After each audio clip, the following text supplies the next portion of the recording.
Bonsoir à toutes et à tous et bienvenue à cette nouvelle édition de Direct. Ce soir, nous allons parler de la question israélo-palestinienne et le soutien total qu'accorde l'Égypte aux Palestiniens pendant cette crise.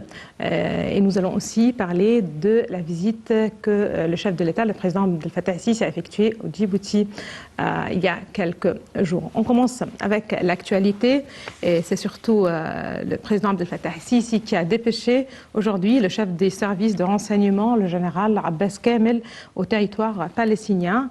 Monsieur Kamel a porté un message du chef de l'État à la direction palestinienne et au président Abou Mazen dans lequel il a insisté sur le soutien total de l'Égypte au peuple palestinien. Dans son message, le chef de l'État a mis l'accent sur l'importance de la cause palestinienne pour l'Égypte, estimant qu'elle resterait toujours à la tête de ses priorités. Le président Sisi avait envoyé une délégation sécuritaire de haut niveau en Israël et dans les territoires palestiniens sous la direction de Abbas Kamel. La délégation égyptienne a comme mission de tenir des pourparlers avec le Premier ministre israélien Benjamin Netanyahou et les parties concernées sur la consolidation du cessez-le-feu, la reconstruction de Gaza, les moyens de parvenir à une désescalade globale dans la bande de Gaza et en Cisjordanie. Le président Sisi a donné ses directives de poursuivre les efforts pour résoudre la question des détenus et des disparus entre Israël et le mouvement Hamas. Le moyen de mettre fin à la division interpalestinienne et les mesures qui doivent être prises pour éviter la reprise des violences aux territoires palestiniens occupés sont au menu des pourparlers.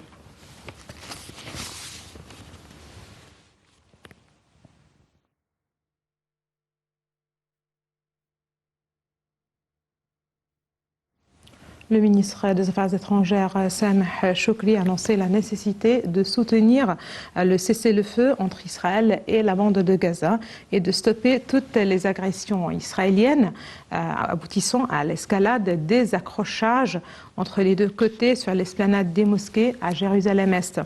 Le ministre des Affaires étrangères, Sameh Choukri, a tenu ses propos aujourd'hui en recevant son homologue israélien, Gabi Ashkenazi, au palais Tahrir.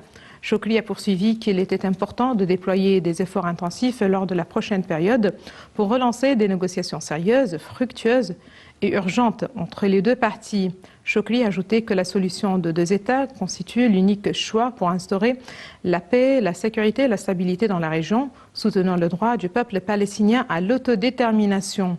Enfin, les deux ministres ont examiné les mesures pour faciliter la reconstruction rapide de Gaza.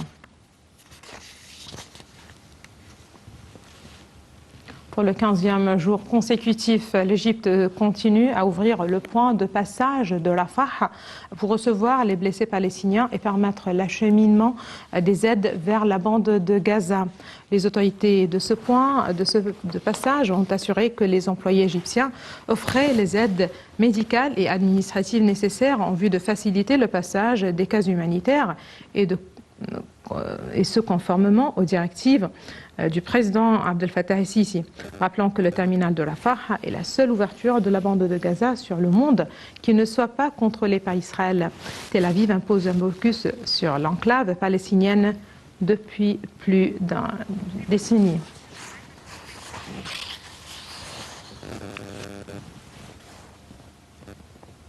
Voilà, une petite pause, madame, monsieur. On enchaîne avec la rubrique reportage et débat.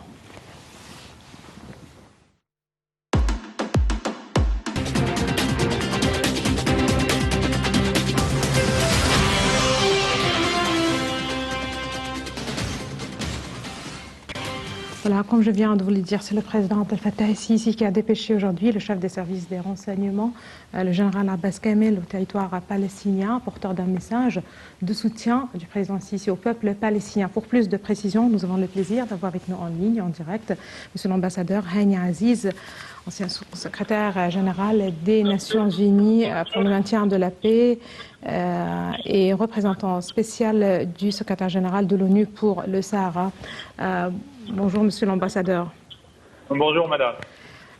Justement, on parle de la question israélo-palestinienne. Aujourd'hui, le chef de l'État, le président Abdel Fattah el-Sisi, a envoyé justement une délégation de haut niveau. Il s'agit du chef des renseignements, M. Abbas Kamel. La délégation a été porte un message très clair du président Abdel Fattah ici, un message de soutien au peuple palestinien. Au menu certainement des pourparlers, c'est comment justement maintenir le cessez-le-feu, parvenir à une désescalade de la situation, comment justement maintenir justement la situation actuelle plutôt plus ou moins calme. Quel regard vous avez justement sur le message que vient d'envoyer le président Abdel Fattah ici au peuple palestinien? Bien, je voudrais d'abord vous remercier pour votre introduction et je voudrais y rajouter que, à ma connaissance, aujourd'hui, le ministre des Affaires étrangères égyptien est au Caire et a rencontré le ministre Sameh Shoukry, ministre des Affaires étrangères. Voilà.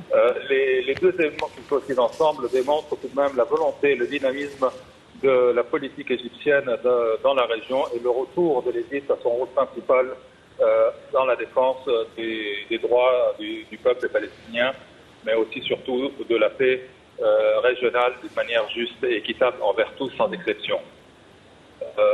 Donc c'est la reprise du rôle traditionnel de l'Égypte, comme je l'ai dit, pour la défense de la côte palestinienne.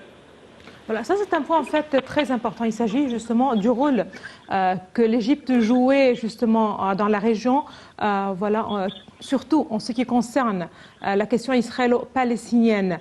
Encore une fois, l'Égypte est justement sur le devant de la scène, que ce soit pour le maintien de la stabilité dans la bande de Gaza, le cessez-le-feu, tout ce qui a rapport avec la politique, mais aussi la reconstruction de Gaza. Et c'est ainsi en fait que le président Sisi a insisté sur les actions, c'est-à-dire l'Égypte soutient justement les Palestiniens, que ce soit par les actes ou justement en dénonçant tout ce qui est contre les droits des Palestiniens. Il s'agit aussi de la question des détenus et des disparus. Justement, le président Sisi a donné ses directives pour poursuivre les efforts justement pour résoudre la question des détenus et des disparus entre Israël et le Hamas. Merci encore une fois. Regardez, la question de la construction est une question primordiale, mais elle ne peut pas prendre le devant par rapport du problème et du conflit palestino-israélien. L'essentiel, c'est de poursuivre les efforts et le plus vite possible pour la création des deux États palestiniens et israéliens qui vivront en paix côte à côte. Ça, c'est la question essentielle. La question de la reconstruction est très importante. On ne le nie pas. Mais ce ne sont que des palliatifs, parce que chaque 4-5 ans, on va recommencer la même histoire et reconstruire et reconstruire. Il faudrait trouver une solution durable, comme l'Égypte l'a toujours demandé, au problème de fond qui est le problème palestinien, israélo-palestinien. Très bien. Bien sûr, la question des prisonniers, je le comprends, j'ai vu sur les médias internationaux qu'il y aura des discussions à ce sujet-là. C'est une question tout à fait humaine qui fait partie des droits de l'homme dont le peuple palestinien est privé. Donc c'est une question aussi importante. Ça serait un début pour rétablir éventuellement la confiance entre les parties, si confiance il peut y avoir. Et c'est le rôle de l'Égypte d'agir en tant que médiateur afin de progresser vers une solution permanente. C'est l'essentiel, je le répète. Très bien. Monsieur l'ambassadeur, une solution permanente et durable, justement, c'est-à-dire la solution de deux États, en fait, le chef de la diplomatie, M. Sameh Shoukry, a insisté justement sur le droit des Palestiniens. Il y a la question des deux États, bien sûr, mais il y a aussi la déclaration que le président Biden a fait récemment, et qui honnêtement me déplaît totalement, parce qu'il a dit que si les pays arabes voulaient la paix avec Israël, ils devraient reconnaître que Israël est un pays juif. Ça, c'est une question très, très importante et très délicate, parce que ça touche le droit de retour des Palestiniens, ça touche la question de l'apartheid, de la discrimination, etc., etc. Donc, la question est compliquée. Il faudra du temps, mais il faudra agir vite. Et là, je compte vraiment sur le dynamisme de la diplomatie égyptienne pour faire progresser les questions, si les Israéliens le veulent bien. Et s'ils veulent bien tout de même accepter le principe d'une paix durable. Il est très probable que les Israéliens veulent continuer cet état de ni-guerre ni paix qui apparemment leur convient. Ça sera donc aux pays arabes dans leur ensemble, avec l'aide des pays occidentaux, d'arriver à une solution le plus rapidement possible, je l'espère. Très bien, je vous remercie infiniment, monsieur l'ambassadeur Hani Aziz, sous-secrétaire général aux Nations Unies pour le maintien de la paix et la résolution pacifique des conflits et ex-représentant spécial du secrétaire général de l'ONU pour le Sahara occidental. Merci beaucoup, monsieur l'ambassadeur. Et là, justement, on enchaîne avec la visite que le chef de l'État, le président Abdel Fattah el-Sisi, a effectuée il y a quelques jours, justement, à Djibouti. En fait, le président Abdel Fattah el-Sisi s'est rendu jeudi à Djibouti pour s'entretenir avec son homologue djiboutien, Ismaïl Omar Guelleh. Les deux dirigeants ont discuté notamment des derniers développements relatifs ou en rapport justement avec le grand barrage de la Renaissance éthiopien construit sur le Nil. Beaucoup de questions justement d'intérêt commun ont été évoquées lors de sa visite. Voici tout de suite un compte rendu signé d'Alia Karam. Le président Abdel Fattah el-Sisi est arrivé jeudi à Djibouti pour s'entretenir avec son homologue djiboutien Ismaïl Omar Guelleh sur les questions régionales et les relations bilatérales, a annoncé la présidence égyptienne. C'est la toute première visite d'un président égyptien dans ce pays de la Corne de l'Afrique. Les deux dirigeants ont discuté des derniers développements relatifs au grand barrage de la Renaissance construit sur le Nil, a déclaré le porte-parole de la présidence dans un communiqué. Les présidents el-Sisi et Guelleh sont convenus de l'importance de parvenir à un accord juridique juste et équilibré sur le remplissage et le fonctionnement du grand barrage éthiopien d'une manière qui respecte les intérêts des trois États, l'Égypte, le Soudan et l'Éthiopie, et préserve la stabilité régionale, a ajouté le porte-parole. Les deux dirigeants ont également convenu qu'il s'avérait important de parvenir à un règlement sur cette question afin d'éviter tout impact négatif sur la sécurité et la stabilité de la région. De son côté, le président djiboutien a salué le rôle de l'Égypte dans la conclusion de la récente trêve entre le mouvement Hamas au pouvoir à Gaza et Israël après 11 jours d'affrontements qui ont coûté la vie à au moins 243 Palestiniens et 12 Israéliens. Les deux dirigeants se sont également mis d'accord sur la nécessité de relancer la voie de règlement politique pour parvenir à une solution juste, globale et durable du conflit israélo-palestinien conformément aux références internationales. Les entretiens ont également porté sur les moyens de renforcer les relations bilatérales entre le Caire et Djibouti.